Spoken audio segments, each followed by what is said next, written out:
Okay, so the purpose of this is to try to show you guys how to put your images into your documents.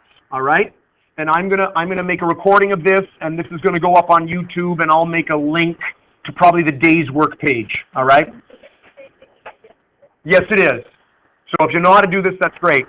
So in your Google Classroom, when you guys are in Google Classroom and you have a different view than me, because I have the teacher view going on here, and I haven't figured out how to see the student view, so I cannot see the student view. I can only see the teacher view.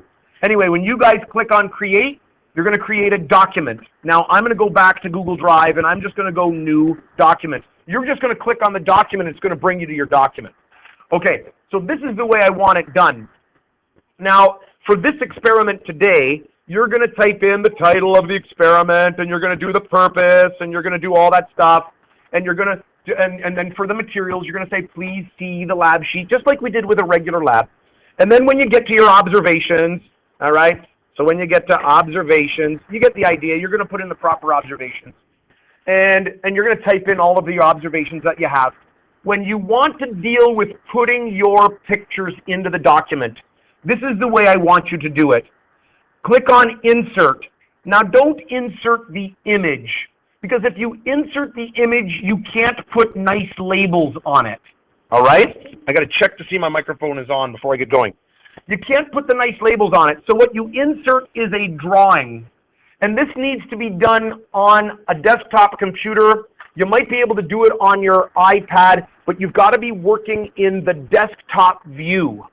So it's kind of a pain. Anyway, once you're in drawing, then insert your image. And because you've saved your images to Google Drive, I can get it out of Google Drive. Thanks to Megan McGrail. Thank you, Megan McGrail. We're going to insert this. And now it's in that thing. This I would like to crop it so that we can make it fit just the field of view. So just touching the field of view there. Again, cropping that so it just touches the field of view. Excellent. And then I'm going to be able to click on the side. It's going to give it a new size, and I'm going to be able to put that thing right there nicely. Now I can add a text box, and I can add the text box to the side, and this we'll call black ink. All right. Oops. Ink. Black ink. And I'm going to put a marker on it, whether it's an arrow or not. And please make sure your line actually touches the object you're describing, the actual black ink. Don't just point an arrow at it, because when we start dealing with smaller cells, we're going to be dealing with like a nucleus, and I want it to touch the object. Now, I like that line, and I can click here on pointer again to drag the line. I like the line to be halfway through the word, right, instead of on the bottom, okay? Again, with a text box underneath, you can make it as wide as the box there. You can put in your magnification. This looks like we're dealing with a 100 times, I believe. So this is 100 times, okay? And we will call this, again, all in capitals, the letter E, all right? E. And again, like that. So this is all done in the drawing. Once you've done that, you click Save and Close, and it'll bring it in. And you can move this thing around on your document by grabbing it and moving it around, okay? Does that make sense? Okay? And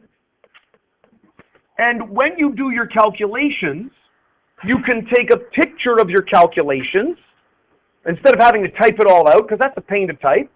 And then you can then again insert the picture. With the calculations, because you're not going to be editing them and putting labels on them, you could probably insert that image directly right in there, and bang, it'll put it in the, in where it goes.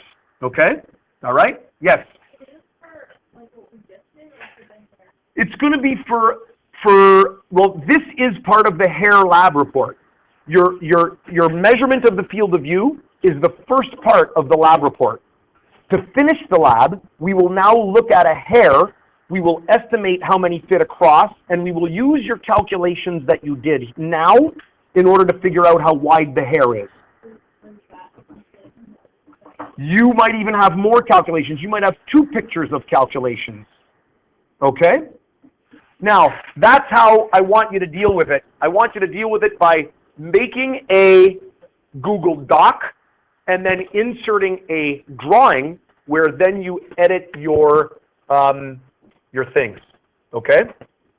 I will be changing the deadline for the hair one, not to Tuesday, probably to Wednesday, because we still have to finish the hair lab. Okay? All right? And I'm going to stop my recording here.